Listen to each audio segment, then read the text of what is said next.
Hi, I am the first reporter. So I am Tina Pala. I will talk about the virtue of ethics. So first of all, virtue of ethics focus more on a person approach to living than a particular choices of actions, and so has less to say about the specific courses of actions or public policies. Virtue of ethics and ethics whose goal in determine what essential for being well function of flourishing human person. Virtue ethics is as just an idea of human a person. As an ethics of idea or excellence says, it is a optimistic and positive type of ethics.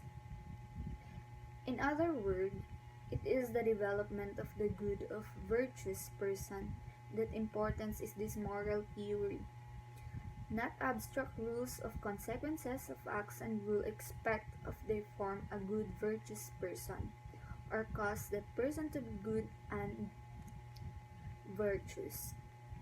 So that for me, for me, virtues is to be broad term for a theories that emphasize the role of being a character, and virtue is moral of philosophy rather than either doing one's duty or acting in the order to bring about the good consequences. For example, this is the example of virtue ethics is that attitude, disposition, or character that treats and able to use to be and to act in way what we develop this potential and more, and so that the potential of virtue of ethics, that the importance of virtue ethics is being to help to understand and what means to be a virtuous, being a virtuous for being a human being, and it's give us a guide for us. So that I am the first partner. Again, I am Aileen Tinopala. Thank you. Next. My topic is all about basic types of virtue excellence. These are the example of virtues: honesty, courage, compassion, generosity, fidelity, integrity, fairness, self-control, and prudence. They are all examples of virtues. So, virtue ethics is a philosophy developed by Aristotle and other ancient Greeks. It is the quest to understand and live a life of moral character. So this character-based approach to morality assumes that we acquire virtue through practice. By practicing being honest, brave, just, generous, and so on, a person develops an honorable and moral character. According to Aristotle, by honing virtuous habits, people will likely make the right choice when faced with ethical challenges. So, ngadi kita sa intellectual virtues. Intellectual virtues are traits that aim at things like truth, knowledge, understanding, and wisdom. The intellectually virtuous person desires these things, is motivated to achieve them, and has the qualities that enable to her to do reliably. These are the basic types of virtues. Aristotle believes this type of virtue comes from how good your natural brain abilities are. When you have a good brain, you have intellectual virtue by using your brain to its fullest potential. You must use your intellectual ability to better your educational studies. And also, intellectual virtues are virtues of mind. Intellectual virtues may be taught like logic and mathematics by teacher. So, proceed kita sa moral virtues. What is moral virtue? Moral virtue is a man between two vices, that of excess and that of defect, and it is no small task to hit the man in each case. As it is not, for example, many comer but only the geometer who can find the center of given a circle. Moral virtue, Aristotle. Moral virtues acquired by exercising them. Moral goodness, a quality disposing us to act in the best way when we are dealing with pleasure and pains. Virtue defined, a disposition of the soul in which, when it has to choose among actions and feelings, it observes the mean relatives to us. So, what are the moral virtues? They cannot be derived from one another. All other moral virtues can be derived from or shown to be form of them. Plato Greeks to, there were four cardinal virtues. There are wisdom, courage, temperance, and justice. By Christianity has 7. Faith, love, prudence, fortitude, temperance, and justice. First 3 theological, last 4 human. Hi everyone, my name is Jubilin Pitihero. I'm here to discuss virtue and character formulation. Virtue ethics is concerned primarily with the task of developing a good character. Moral character is formed by one's action, the habits, and the action, emotional response of the personnel of good character are all united and directed toward the moral and the good to be of good character. One must know the good act in morally good ways and be disposed, inclined toward the good through the development of virtues. Virtues play an important role in character formulation, growing with the virtue of good character. So, pasabot inisiya na ang etika ay bertud ay pangunahing nakatuon na gawaing pagbubuo ng isang mabuting pagkatao. Ang isang moral na katangian ay mabuo sa pamagitan ng kilos ng tao. So, ang batasan makita sa paglihok or unsay mga action nga makuan. So, mao nang makakuan ka kung unsa siya ka maayo siya. So, mao nang gitawag nga virtue and character or formulation. So, daghay klase nga mga batasan nga mapakita. The number 2 virtue of character formulation, a person can be said to be a good or moral if she is a person of character. Person of character embodies positive qualities such as wisdom, courage, temperance, justice, magnifying among others. One personal character then is result or by product of acts or deep of repeated goodness. Means guys the character of virtue people. Ang isang tao ay masabing mabuti o moral kung siya ay isang may katangian na maganda ang kalooban niya at maglalaman ng positibong katangian tulad ng karunungan o katapangan. Means pagtitimpi kung may kasuko,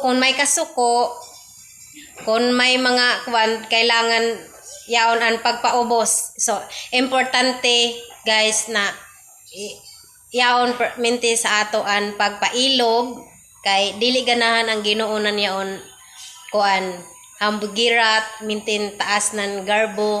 Kailangan yan siya na yaon siya pagpaubos yan magpailog sa imo kaugalingon. Thank you. Virtue as the golden mean. Virtuous actions are ones that lie between two extremes, exist and deficiency. For example, acting courageously lies between two extremes, acting cowardly and acting recklessly. For Aristotle's, virtue is the golden mean between two extremes, both of which are vices. As you can see, there is Aristotle's concept of the golden mean. The concept of Aristotle's theory of golden mean is represented in his work called Nicomachean Ethics, in which Aristotle explains the origin, nature, and development of virtues which are essential for achieving the ultimate goal, happiness, which must be desired for itself. As you look at the chart, in Aristotle's concept of the golden mean, the balance is the golden mean.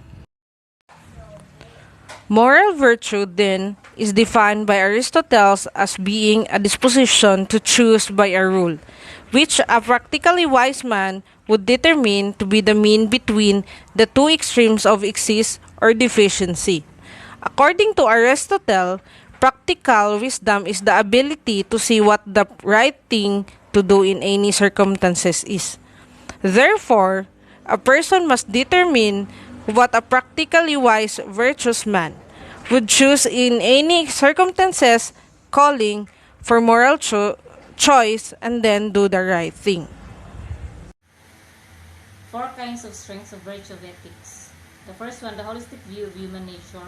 Second is character-based. The third, morality as a social construct. The fourth is partiality. The holistic view of human nature.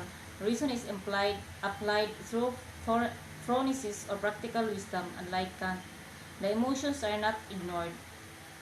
As virtue ethics is holistic, the Aristotle-based personal and social flourishing is eudaimonia, is the final rational goal, and reason tames and moralizes the desires and appetites of the irrational part of our soul. Holistic means the theory covers all aspects of personality, including practical skills, intelligence, and qualities of character.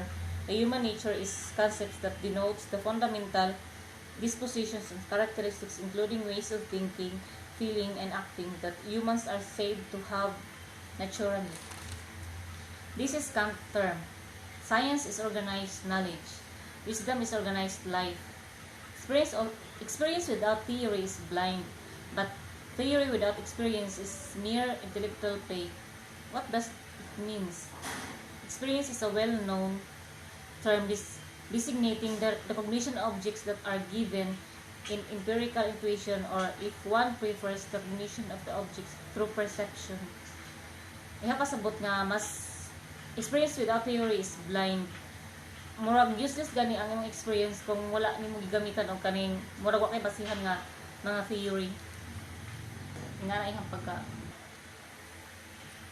experience is more important. Muna ang ginakuan ni Kant. The second one is character-based. Habit of character are central. This means that our behavior that help us learn and do our work.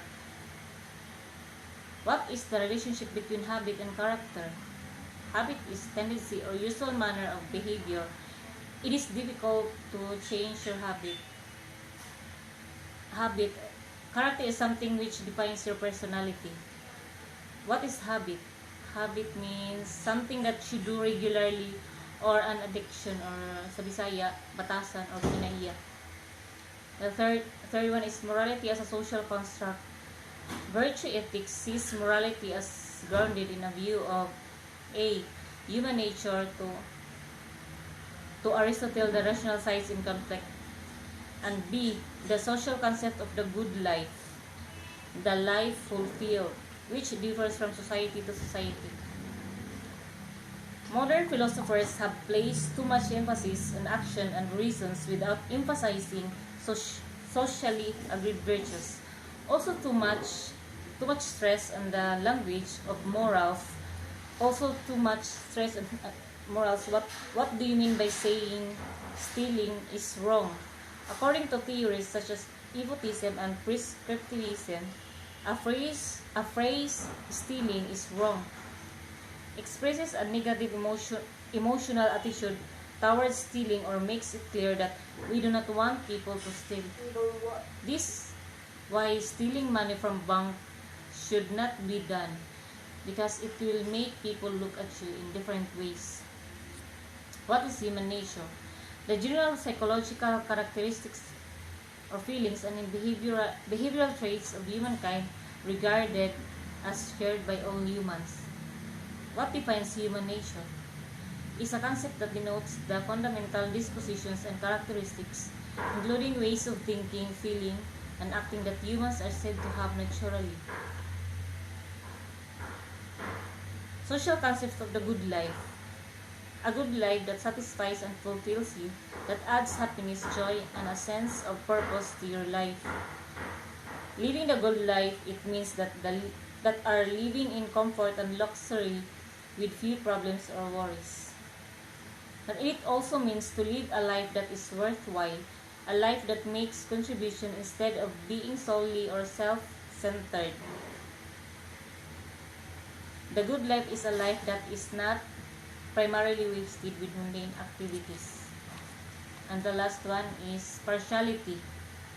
Partiality means the unfair bias in favor of one thing or person compared with one another, or there is a favoritism or a particular liking or fondness for something. Both Kant and Mill require impartiality for their ethical viewpoints. For example, Mill says utilitarianism requires the moral agent to be strictly impartial as a disinterested and benevolent spectator. James Russell's comments, it may be doubted whether impartiality is really such as an important feature of the moral life. Some virtues are partial and some are not. Love and friendship involve partiality towards loved ones and friends. Beneficence towards people in general is also a virtue. What is needed is not some general requirements of impartiality, but an understanding of how the different virtues relate to each other. What is ethical viewpoint? An ethical perspective is the lens an individual uses to view a problem, or ethical viewpoints. There is a partiality. What is needed though is not some general requirements of impartiality, but an understanding of how the different virtues relate to each other. Mo na ang mas importante. That's all. Thank you. Weakness of virtue ethics. First, relativistic means the doctrine that there are no absolute truths in ethics and that what is morally right or wrong varies from person to person or from society to society. Means doctrine or doctrina in one term means faith. Faith in your individual, faith in yourself, faith in moral, faith in values. For example,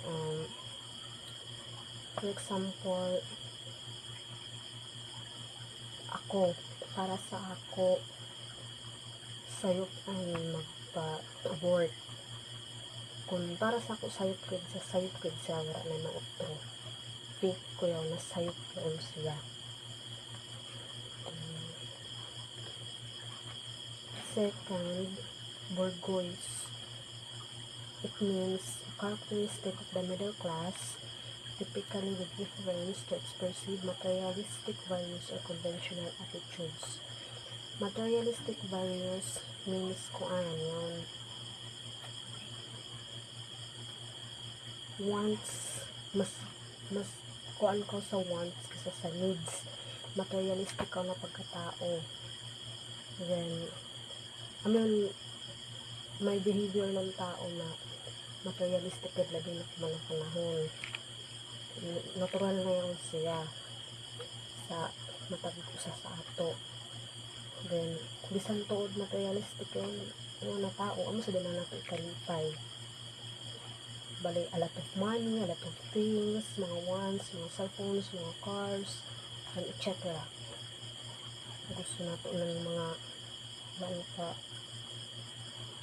flowers, chocolate, mga materialistic lang ng mga tao. That's one of an example of materialistic. Then, decisions are difficult. When we make decisions and take actions that honor our values, we are best able to maximize our feelings of satisfaction and fulfillment. When we make decisions that do not honor or might conflict with our values, this has caused discontent and dissatisfaction. Kung mahimo kita ang desisyon na muuyon sa ato, ano na gusto tayo na nabutang, tapos yung dili ko na gusto na butang, may mo to choices. Tapos napapili mo ano yung mama na mo na yung kuan, pag gusto niyo. Then muuyo lang yung mama na, sige palita ini. Decision kay gusto sa niyo mo di. Malipayon ikaw. Diba? Then, kaduha na example, ini ganahan ko lang ini kasukay mahal, tas ano yung mama, dili mo sugot kay mahal. Danan, ano yung batiun sa lang yun, malaing kaw, yun, buod. Isa yun siya sa decisions are difficult. Kung ikaw isang example, ikatulo, sa magkuan, sa iyong uyab, then, uno mo let go na bakaw or mo stay pa kung gihapon, mag-isip ka or kuan, then, difficult gihapon yun siya, kaya ang kausa lang two choices na masakitan ka, yung ipadayon naman sa masakitan ka gihapon, mo yung sa decisions are difficult. Tanan kita tao mag-desisyon, pero bisan mag-desisyon kita, difficult gihapon, kaya kinanglan nato mamili, yun siya, yun na maghugot. Then, conflicting virtues. A value conflict occurs when individuals or groups of people hold some personal beliefs that are in disagreement within themselves or in disagreement with institutions, organizations, values. This may include religious differences, cultural differences, or differences in upbringing. Okay, example. Best example ang religions. Conflicting ka dahil yung sa tabi na kung nailahi ka mo lang pa doktrin gihapon, nailahi ka mo lang kuhan, binuuhan, conflicting mo yan siya. Kaya yun hapon din magkasabot, dahil magkasinabot. Yan pa. Sayang sa conflicting virtues. Examples pa gayon ng conflicting virtues. Bale, example ko the workplace can include employees who wants to spend more time at home with family than in the office, or employees who disagree on appropriate methods through which to complete a shared task. Pero kung na example, tibala lang ka, mas gipili nimo ang imo family or mag-spend ka ng time sa iyong family kaysa sa imo lang ka time sa imo pag office, yung kuan mas gipakuan mo dahil to mas important sa imo ang family first. Ano yung sa example gihapon ng conflicting virtues.